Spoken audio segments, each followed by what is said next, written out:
Ewo ko doko jakatri fitri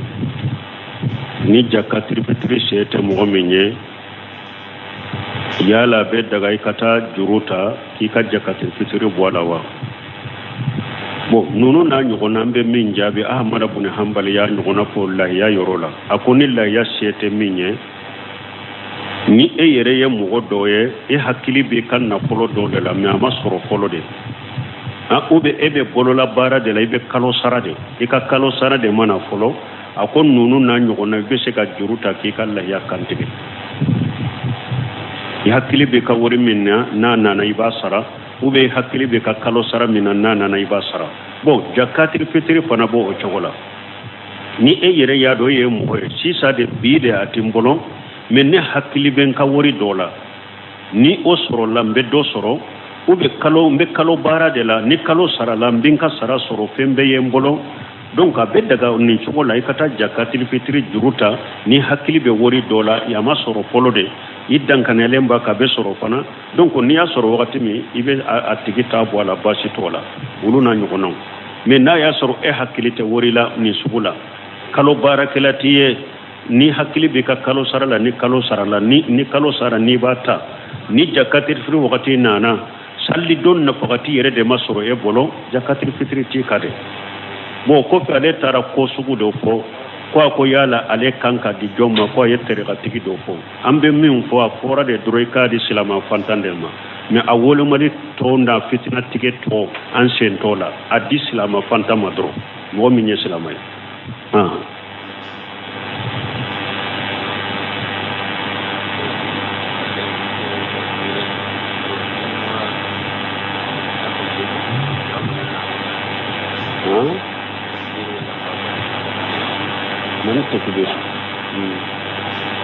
bo salli kabaru min kanka ko Allahu akbar la ilaha illallah Allahu akbar walillahi alhamdu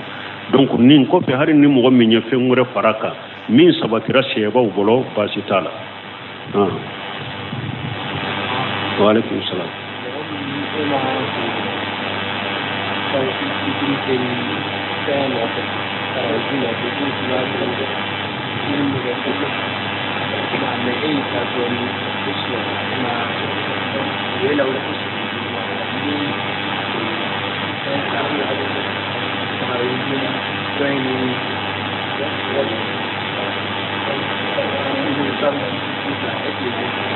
bon ni mo min ni e masaka tarawih salli sufen nafila bo ani ka safin wotri ambe min ko ciden tumbe aka sufen nafila tunye arakanta ni kelede ni warakanta ni kele na ma sheka salli sufe aba salli tilefa arakanta ni fula e fana ka tarawih bo chawdela ni dere la tani sabadela ube tani kele ni ma sheka salli a salli tilela ne ibe tani fula de salli autorité tilela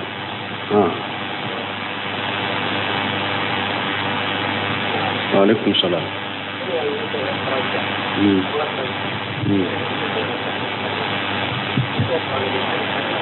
Bo kone alimami be tarawih la e masafo sali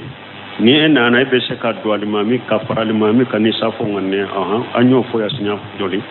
ni alimami be tarawih la ni ena na masafo sali ka fara alimami ni jama ka e ka do ni safo nganne innamal a'malu binniyati wa innamal likulli imrin ma nawa ci don ko baraw be kenen ngania de mo kelen min ngania ala be osara esara odela almamin jama be tarawih la wuli tarawih de ngania ala be tarawih de sabe wulu e ye safo de ngania ala be safo de sabe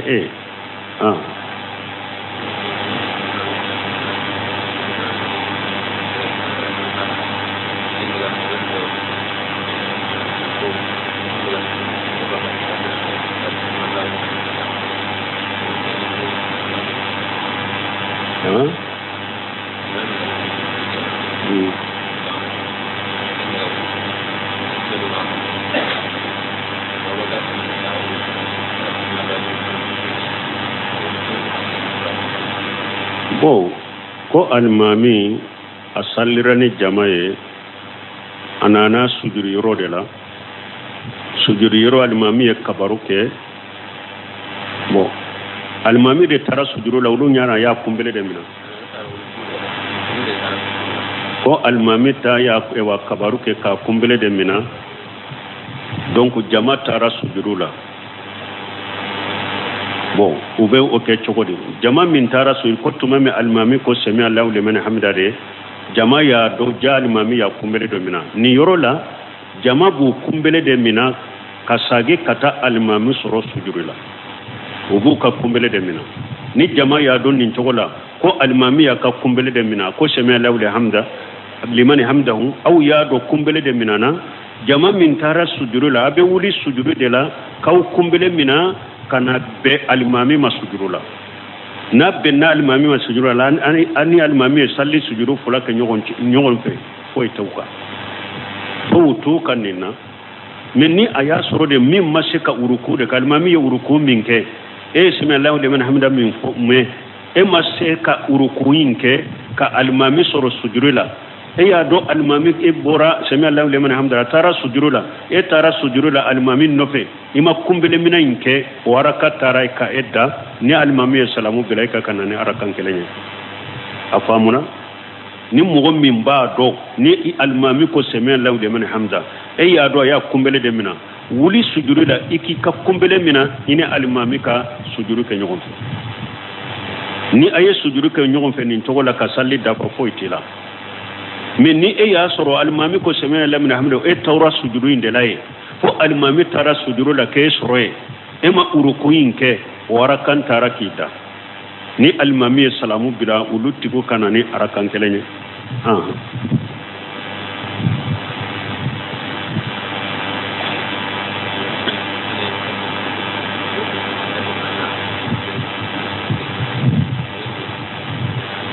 la hanken cede kambo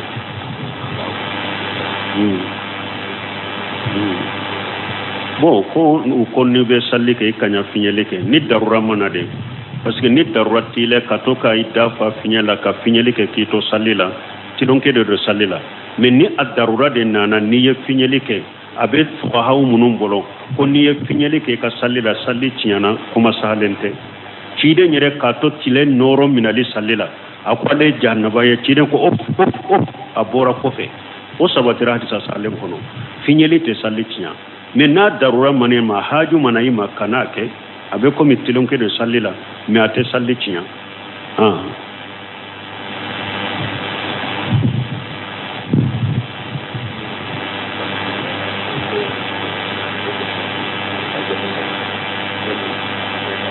bo ko do ulu fe ko bara teketene awa ukadugola ube choko de wotebe anyo fo derisu kono dombe don nunun dara aunde ka hera kama torate don bolo hera tu bolo donc ka fon nin don ni amma seneke nin doyi baraka bila nanye baraka nin doyi seneke fe umbe tilade o e watinyade o ube tinyali fe unde bena seneke fe no o yetere yade ambawra tiaratu min kono o yode o ya haramu yo mushrikade o teppe hera to don bolo torate don bolo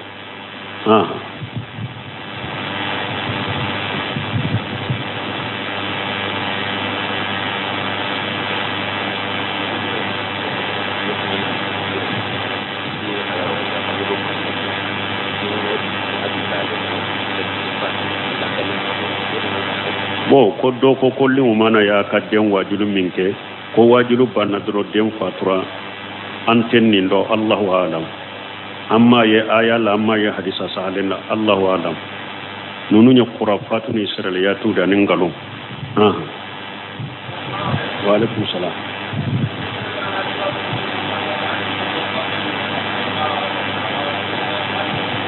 bo ko ni so mo mi suratu mulku drusin ko abi kisi kaburu la jawama yomal kama do abe delike albaniya hadisun hasanu me atangali ye munye kiru munun do jogo munu be suratu mulku kono ka soro ila ka nyanama ya kono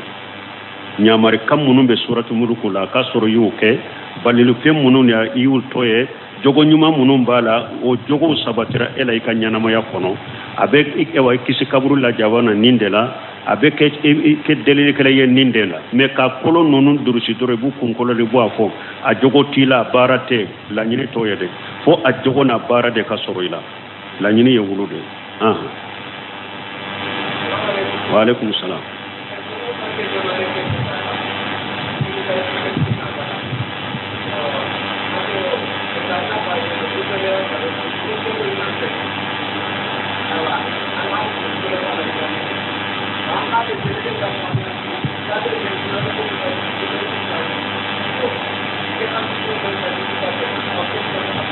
bon ni nyamen ko doro ko jamana yi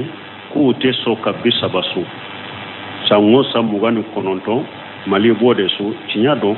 abe santa samugabo an maye ko mali bisabasu mugani kononto me ko ni oyo ke dankaniya be e bolo saudiya sunna wiye bisaba dafa e kam mi no fo obe chogodi ni be jamana min kono nu ye kalo sabati ko be kam mi kalo yera e kam mi akunko akolokolo anyininkali silama nyema no jamana nyema munumbe mogo no fe nu ko be kam mi abe wulude akunko be wulude kalagara me ni jamana ko be ka salli fama wuni kalo kibariya be munum bolo ko be ka be wasalli ayemi ko kalo yerade akami junubute ela etta cidon ka sawmu yawma tasumun wal fitru yawma tuftarun wal adha yawma tudahun cidon ko be jama min be jamana minna ni sunna nu sunna isu nu mina imi nu yella yakantige ikalla yakantige ebe konte jamana de la ni jamana famaw ani aka kalo ko islamiya nyema be munum bolo nu ko be kammi uya sabati ka ke salle kammi akun ko na nyinin kali yomal khamado abe wulude ni alace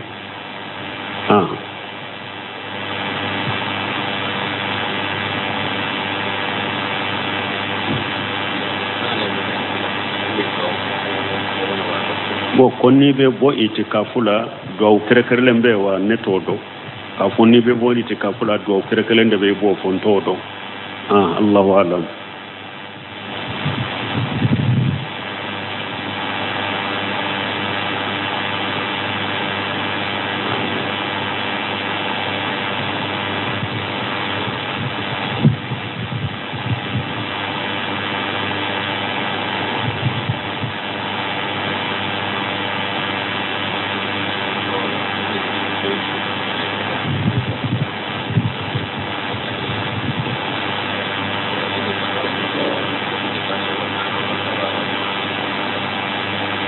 ko afora ko tile fula ko tan ni sallice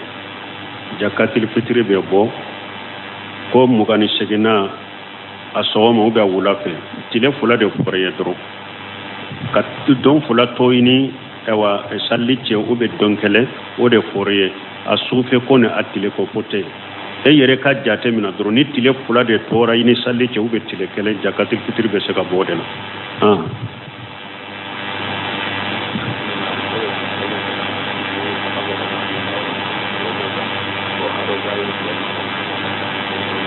do juma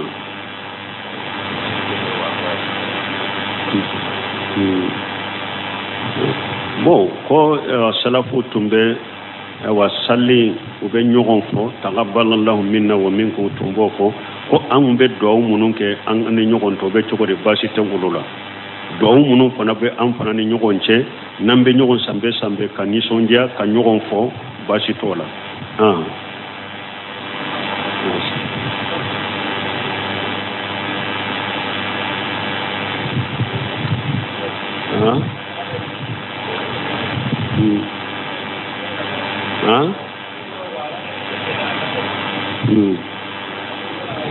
bon ko konni ewa fini temena alikaba kurla ite kisi ko be chogode donc ciide nya a fode dro aunta ko tigi ma ko ate kisi kankari de dara tigi ko tigi ye junubu ke kabaira junubu tigi de do ete dankaniya ka ko tigi te kisi ay ba fode ni haramu de do fini ka jigali kaba kurfura duguma ye haramu ke ye junubu bake mais yomal kama do tigi kisina kisi baliya bayani ala de che parce que kabaira junubu tigi de do kabaira junubu tigi yomal kama do tata mayashatillah abi ala ka jende koro ni mo min ne kabaira junubu shera alama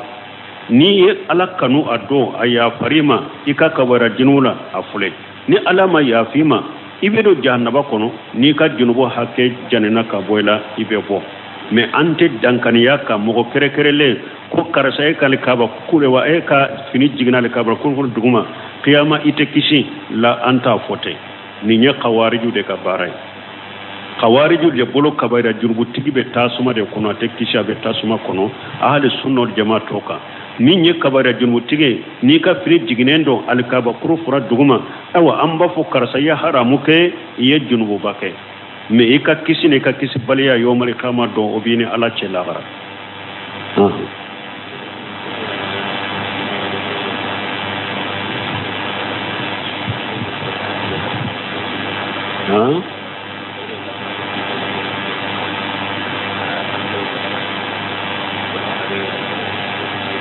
bon ko ni mɔgɔ min fatura sunkalo kɔnɔ sunkalo jɔra e ɲana e ye hakɛ dɔ sɔrɔ a la ala y'a kɛ lajali ye sɔrɔ saya ye sɔrɔ ka sɔrɔ sunkalo ma dafa n'a tigi sara sunkalo tɔ min tɔrɔ suni ba kɔ suni ta kan a sera ka a ye min ye min kɛra ɲana n'a y'o sun a sera ka min sun o de y'a ta ye ale fatura ka tɔ min to suni ta kan o sarali ta kan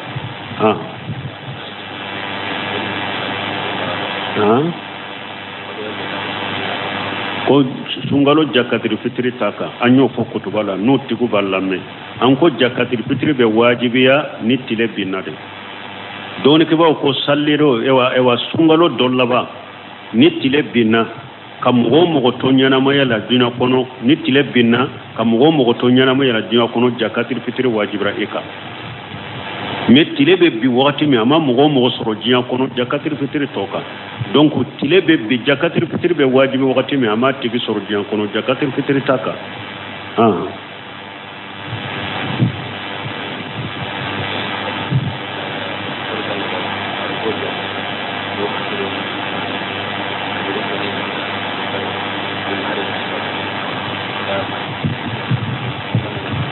bon an ye ninnu fɔ dɛrɛsu kɔnɔ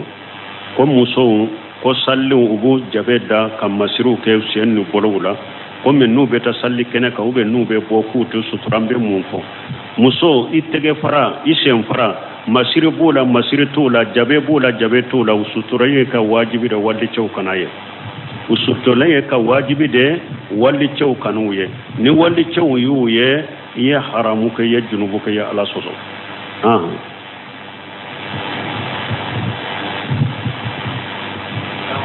وعليكم السلام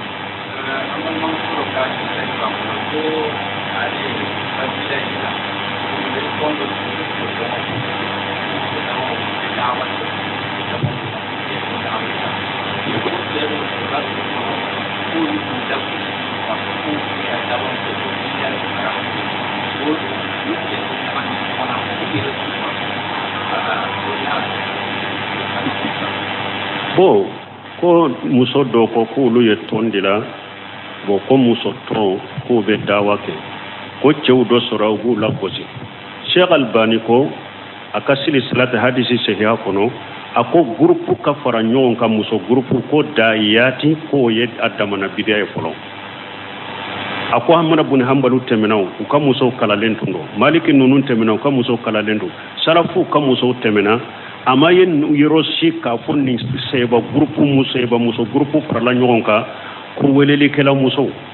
a ma sabati taabinaw bolo ko ni muso groupe farala ɲɔgɔn kan ko welelikɛla musow a ma sabati taabinaw bolo ko muso farala ɲɔgɔn kan ko welelikɛla musow daiyati a ko o y'a damana bidiya kura de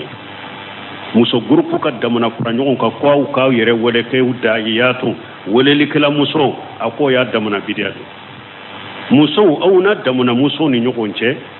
a bɛ se ka fara ɲɔgɔn kan yɔrɔ min muso dɔ ka so kɔnɔ ka ɲɔgɔn lakala ka ɲɔgɔn waaju ka ɲɔgɔn bilasira a b'o kɛ ka tɔn de la ko daiyati ko a ye dawakɛlaw ye dawakɛla musow k'aw damana tɔn de la Sheikh Albani silsilati hadisi ya ko nin ye bidiya de a ko Ahmad ibn Hanbal nu Maliki ninnu tɛmɛna u ka musow ma kɛ donc a ye to a ka sow kɔnɔ i ni kalanna muso i kalanna i balima muso i bɛ se k'u nafa ni cogo wɛrɛ min ye n'u b'u wele don dɔ la u ka fara ɲɔgɔn kan yɔrɔ dɔ la i k'u kala ou bien u ka fara ɲɔgɔn kan yɔrɔ dɔ la don dɔ la i ka t'u waaji i k'o kɛ mais ka groupe créer a ka damana groupe ko muso welelikɛlaw ka groupe ko caman de bɛ ye o kɔnɔ min tɛ sariya kɔnɔ o tɛ sunna kɔnɔ an m'a fɔ muso tɛ dawa kɛ dɛ mais a y'a kɔlɔsi a ye sabata ka so kɔnɔ de i balima musow tɔ i bɛ se ka kɔnɔnandiya min k'u ye a ye ɲɔgɔn sɔrɔ nin yɔrɔ la bi n b'a fɛ ka na aw kala ou bien a ye ɲɔgɔn sɔrɔ nin yɔrɔ la bi n b'a fɛ ka na aw dawa ka muhadara dɔ k'aw ye baasi t'o la me ka ke damana tonye ko da iyati Sheikh Albani ko ye bidiya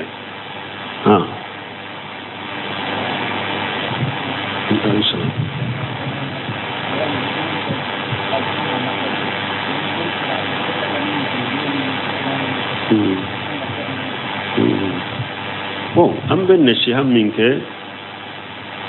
ko sunkalo la mɔgɔ i b'a sɔrɔ jamana kɔnɔ mɔgɔw bɛ sunkalo ɲanamaya ni nafila sun ye nafila saliw ye ani sun mais ni sali banna dɔrɔn a bɛ ba o bolo ni misiki jouer ni fɛnw de a ka kuma ye tiɲɛ ye mɔgɔ caman bolo donc ni dɔɔni kɛbagaw ko baara i ka baara ɲuman a minɛbaliya taamasiyɛn dɔ de ye i ka taa baara jugu tugu a la baara ɲuman minɛli taamasiyɛn dɔ de ye n'i ye ɲuman kɛ i bɛ ɲuman wɛrɛ de tugu a la i bɛ ɲuman de tugu a la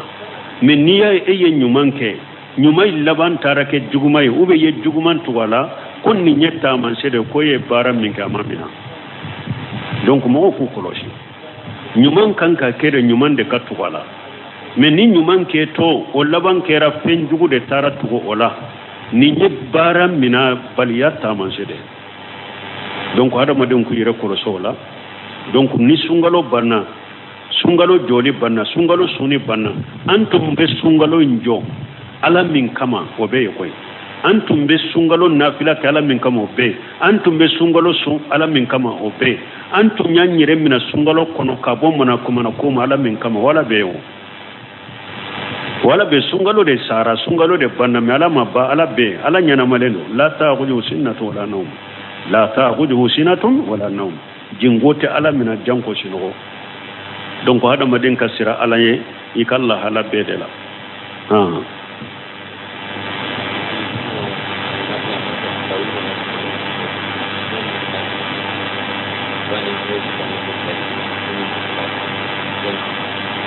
mani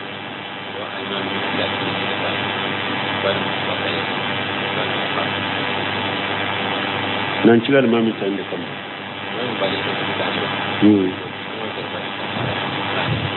bon ko dɔ ko olu bɛ nafila kɛ cogo min k'u bɛ alimami fila de tɛmɛ alimami dɔ in bɛ jɔ dɔ bɛ jɔ ayiwa a kini na n'a y'a sɔrɔ ninnu ye tiɲɛ ye an b'a ɲini ɲininkalikɛlaw fɛ a kana to ka nkalonw tigɛ ka nkalonw fɔ ko a bɛna mɔgɔw ɲininka o la ou bien a ye ko dɔ ye an b'a sɛgɛsɛgɛ ka dankaniya sɔrɔ a la n y'a ye dɔrɔn n bɛ taa ɲininkali kɛ k'a sɔrɔ n ma sɛgɛsɛgɛ ko sugu min don a y'a yɛrɛ kɔlɔsɔ ma ni nin ko sugu n'i y'a ye yɔrɔ min fɔlɔ u tigi de ɲininka fɔlɔ nin kun ye mun ye anw bɛ min dɔn mɔgɔ kelen de bɛ tɛmɛ ka mɔgɔw lasali mais ni alimami sisan nin filɛ a kɛrɛfɛ a kini na a kun ye mun ye taa olu tigi ɲininka la fɔlɔ donc an tɛ nin jaabi e y'a ye yɔrɔ min t'u ɲininka kun na fɔlɔ u y'a kɛ kun min kama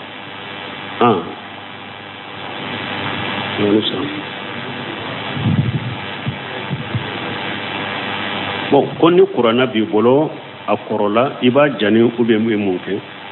ni kuranna minnu kɔrɔla i bolo dɔɔnikɛbaw ko i kanu fili fiɲɛ kana t'u ta ka t'u bila sɔbɛ kan ou bien ka taa u bila ɲamanyɔrɔ dɔ la donc i bɛ fɛɛrɛ de kɛ ka dingɛ ba dɔ ka dingɛ dɔ de siɲɛ ka tasuma minɛ a kɔnɔ ka kuranna ninnu jani a kɔnɔ ka bɔgɔ sagara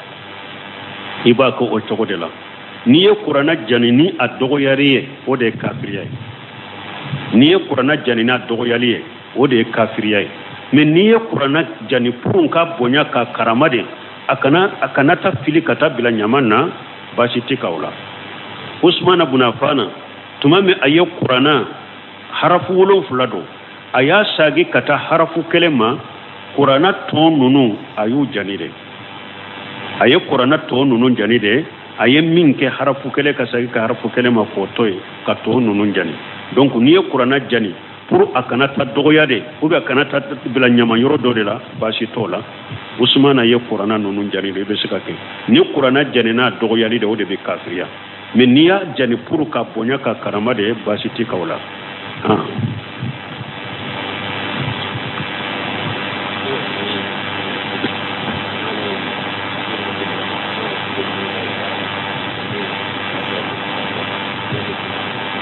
bon ko sujudu fula ni ɲɔgɔn cɛ k'a fɔ rabbi aghfirli rabbi aghfirli be cogo di baasi t'o la o duwawu yɛrɛ yɛrɛ ye sunna ye o ka fɔ ye rabbi aghfirli o be allahumma aghfirli warhamni wajburni wahdini be se k'o fɔ ye rabbi aghfirli warhamni wajburni be se k'o fɔ rabbi aghfirli be se k'o fana fɔ ninnu sujudu fula ni ɲɔgɔn cɛ duwawu de subhanakallahumma rabbana bihamdika ashhadu an la ilaha illa anta astaghfiruka wa atubu ilayk